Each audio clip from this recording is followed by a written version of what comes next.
Muchas gracias, doutor Guilherme. Então, vou passar a palavra ao doutor Diego Andrés Miranda para que, se possível, com certa brevidade, pelo tempo avançar da hora, falaras para nós sobre uma ou duas normativas, legislações que seu país introduziu em ordenamento jurídico agora por conta da pandemia. Doctor Diego. Muchas gracias, doctor Everton. Hace 2 meses el presidente de la República de Colombia declaró la emergencia sanitaria a través del estado de emergencia, con el cual adoptó medidas de impacto económico, pero además, principalmente, medidas de aislamiento preventivo obligatorio en todo el país. ¿Esto con qué fin? Con el fin de detener el avance en el contagio que se estaba presentando en Colombia, gracias a lo que todos conocemos, se trata de la pandemia por COVID-19 declarada por la Organización Mundial de la Salud. Con esta medida de emergencia, de estado de emergencia sanitario, el presidente de la República ordenó que el ejercicio de todas las funciones públicas, es decir, que los trabajos públicos, los funcionarios públicos debían seguir realizando sus labores desde sus casas. Ya la legislación laboral colombiana había diseñado una modalidad contractual conocida como teletrabajo. Esto permitió que de manera mucho más rápida se pudieran implementar empleos de manera remota para el ejercicio de la función pública. Además, también la educación tuvo que adoptar los escenarios virtuales, los instrumentos tecnológicos para conseguir el efectivo desarrollo de lo que es el servicio público de la educación.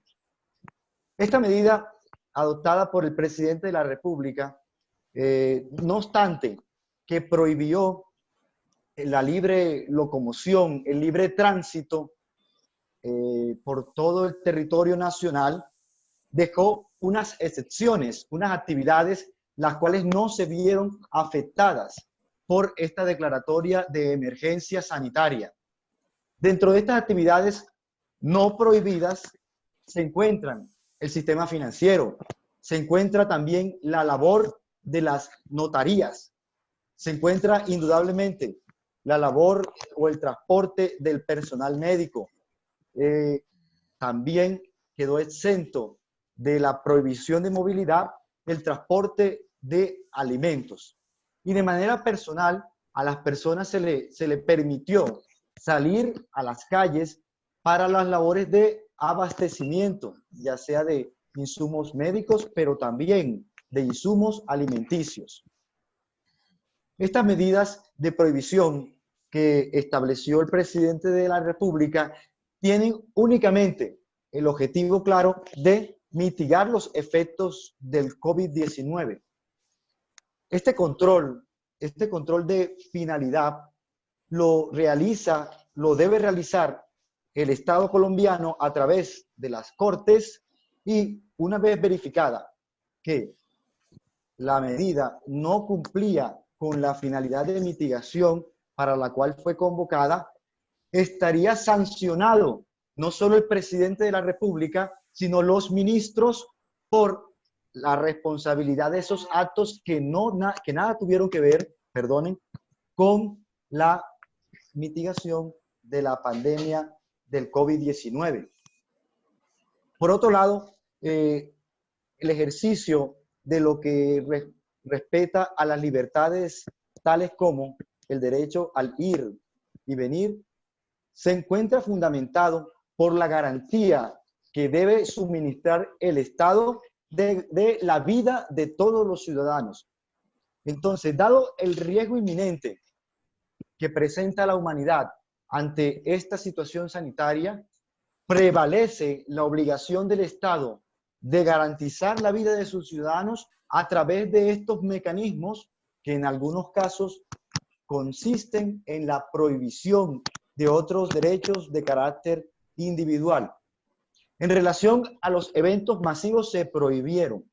En primera medida se prohibieron los eventos masivos de más de 500 personas. Dicho número se fue restringiendo poco a poco al actual, en el que está prohibido cualquier tipo de reunión. Otras actividades, digamos, del campo económico también se vieron afectadas por esta medida administrativa surgida por el estado de emergencia. Hago referencia a los establecimientos de comercio que tienen directamente una venta al público, específicamente establecimientos comerciales dedicados al entretenimiento, discotecas, bares, pero también restaurantes en donde tienen servicio a la mesa o atienden directamente a sus clientes en el establecimiento o local comercial. Estas actividades fueron prohibidas de manera parcial porque pueden seguir suministrando sus productos, sus bienes o servicios, pero para que sean consumidos en los hogares. No se puede ofrecer ni bebidas, por lo menos en el caso de los bares, de las discotecas, sino para ser consumidos en los hogares, en los apartamentos, etcétera. La misma situación les cobija a los propietarios o empresarios de restaurantes, los cuales pueden vender sus servicios para ser consumidos en los hogares y en las casas. El transporte también sufrió limitaciones. Está prohibido el transporte que no sea transporte de personal médico o transporte de ayudas humanitarias. Asimismo, tampoco se prohibió el transporte de carga, toda vez que muchas de las zonas apartadas del país carecían o carecen tal vez aún de insumos médicos suficientes, los cuales solamente son satisfechos a través del transporte aéreo de carga. Y lo mismo ocurre cuando ciudadanos nacionales o extranjeros con residencia permanente en el país desean retornar a él. El gobierno ha facilitado la posibilidad para que estos cumplan la medida de aislamiento preventivo obligatorio directamente en sus domicilios principales. Por lo tanto, la prohibición de transporte, incluso de personas, fue prohibida de manera parcial. Asimismo, como otro tipo de actividades que poco a poco se han ido reactivando. Ejemplo de ello, la manufactura fue una actividad que en principio fue prohibida como la mayoría de actividades, pero que dada la necesidad de producción de insumos médicos tales como trajes, etcétera, se le otorgó la posibilidad de retomar actividades con el fin de suministrar estos bienes tan necesarios en esta época de pandemia. Lo mismo ocurrió con los empresarios y aquellas industrias de insumos tan importantes como es el alcohol, como son tapabocas, que al inicio de la pandemia se vieron escaseados por la alta demanda que sufrieron. Por lo tanto, el gobierno de Colombia de inmediato, en virtud del estado de emergencia, ordenó a los fabricantes y dispuso de una licencia especial a través de la institución que en Colombia regula el licenciamiento para la producción de bienes que hayan sido transformados y que sean de disposición al público. Repito, otorgó una licencia especial para que la manufactura colombiana pudiera producir alcohol comercial, también tapabocas. Esto permitió que de manera inmediata se abasteciera el mercado que estaba solicitando estos bienes y servicios de manera urgente.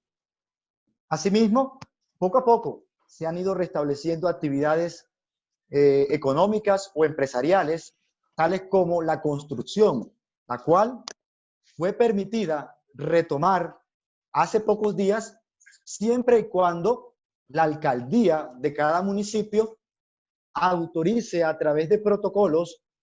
Un ejemplo muy importante de esta situación es la alcaldía de Bogotá, Colombia, la cual pues se ha destacado a nivel mundial como una ciudad que ha implementado medidas con mayor eficiencia para detener el avance de este importante virus.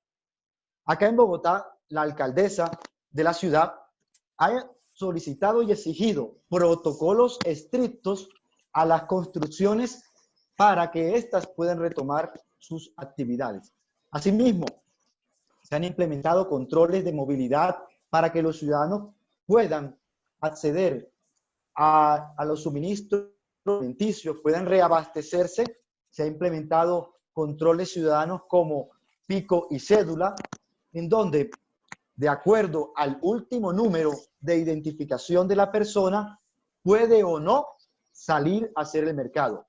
También se han presentado ejemplos similares en donde no se utiliza el número de identificación o cédula, sino que se utiliza el género de la persona. Esta medida no es tanto un poco innovadora o controversial para algunos, fue suspendida en la ciudad de Bogotá e implementada la alternativa de control ciudadano conocida como pico y cédula, que repito, restringe la movilidad para el abastecimiento de insumos alimenticios de acuerdo con el número en que finalice la identificación o la cédula. De esta medida, querida audiencia y queridos y respetados colegas, se han desarrollado actos administrativos por parte del gobierno de Colombia para mitigar los efectos de la pandemia, no tanto en el sector económico, sino también en las dinámicas sociales de la sociedad. La implementación del teletrabajo es un instrumento trascendental que nos ha permitido como sociedad poder seguir brindando los servicios públicos, obviamente aquellos que sean susceptibles de ser brindados por los canales digitales, pero además facilitarnos medidas para que sean aplicadas de inmediato, ¿sí? Sí. Y respetando obviamente los controles constitucionales que necesariamente deberá aplicar la Corte Constitucional y verificar que estos actos administrativos, los cuales se están ejecutando actualmente, hayan sido motivados adecuadamente y hayan cumplido con los derechos superiores, tales como el respeto por la democracia, el respeto por la participación y el respeto por el pluralismo. Muchísimas gracias y le concedo la palabra al respetado y querido doctor Everton. Muchas gracias.